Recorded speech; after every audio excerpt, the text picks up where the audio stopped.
अस्सलामुअलैकुम प्यारे बच्चों, इस्लामियात का सफ़ा नंबर 16 खोलें। इस सफ़े पर एक कहानी है जन्नत का पत्थर। आज मैं आपको ये कहानी सुनाऊंगी।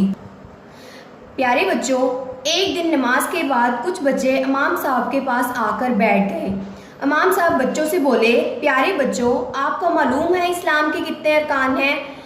सब बच्चे जल्दी से बोले, 5 अरकान हैं। बच्चों का जवाब सुनकर इमाम साहब बहुत खुश हुए और कहा, शाबाश, अब मुझे बारी बारी इन अरकान के नाम बताओ। बच्चों ने बताया, ला इलाहा इल्लल्लाहु मुहम्मदुर रसूलुल्लाह, नमाज, ज़ुकात, रोज़ा, हज। प्यारे बच्चों, क्या आपको पहले से अरकान इस्लाम के बारे में पता था? प्यारे बच्चों, कलमा, नमाज, ज़ुकात, रोज़ा, हज, ये अरकान इस्लाम है। इमाम साहब ने अपनी जेब से कुछ खजूरें और पानी की एक छोटी सी बोतल निकाली और मुस्कुराते हुए बोले, ये आबे ज़मज़म और मदीने की खजूरें हैं। ये मैं उन बच्चों को दूंगा जो ये बताएंगे कि मुसलमान हज करने कहाँ जाते हैं। प्यारे बच्चों, क्या आपको पता है कि मुसलमान हज करने कहाँ जाते हैं? चलिए हम आगे देखते हैं। उनमें से एक बच्चे रिजवान ने जवाब दिया, इमाम साहब, मैं पिछले साल अपने अम्मी अब्बू के साथ हज के लिए मक्का मुकरमा गया था।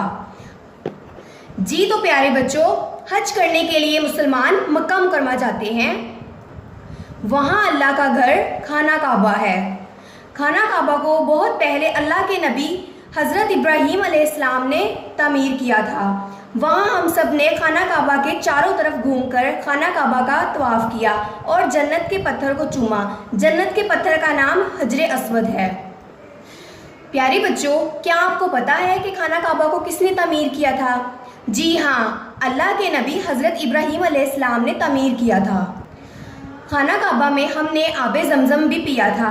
हम आबे ज़मज़म अपने साथ भी लाए जो हमने अपने पड़ोसियों और रिश्तेदारों को दिया था। एक और बच्चा बोला, इमाम साहब, ये वही खाना काबा है ना जिसकी तरफ मुंह करके हम सब मुसलमान नमाज पढ़ते हैं? इमाम साहब ने जवाब दिया, जी हाँ बेटा। प्यारे बच्चों, आप भी नमाज पढ़ते हैं, तो जब आप नमाज पढ़ने के लिए जिस तरफ मुंह करते हैं वो उस तरफ खाना काबा है। रिजवान फिर बताने लगा, हम वहाँ से मदीने गए थे जहाँ हमारे प्यारे नबी सल्लल्लाहु अलैहि वसल्लम की मस्जिद नबवी है। प्यारे बच्चों, क्या आपको पता है मस्जिद नबवी का क्या मतलब है? मस्जिद नबवी का मतलब है नबी की मस्जिद। मस्जिद नबवी में हमारे प्यारे नबी सल्लल्लाहु अलैहि वसल्लम का रोज़ा है। मस्जिद नबवी में राजुल जन्ना भी है जो जन्नत का बाग है। हमने वहाँ सबके लिए खूब दुआएं मांगी। इमाम साहब खुशी से रिजवान को देखते हुए सुभान अल्लाह कहते रहे। फिर बच्चों के सर पर हाथ फेरा और सब बच्चों को खजूरें और आबे ज़मज़म दिया। सब बच्चे बहुत खुश हुए।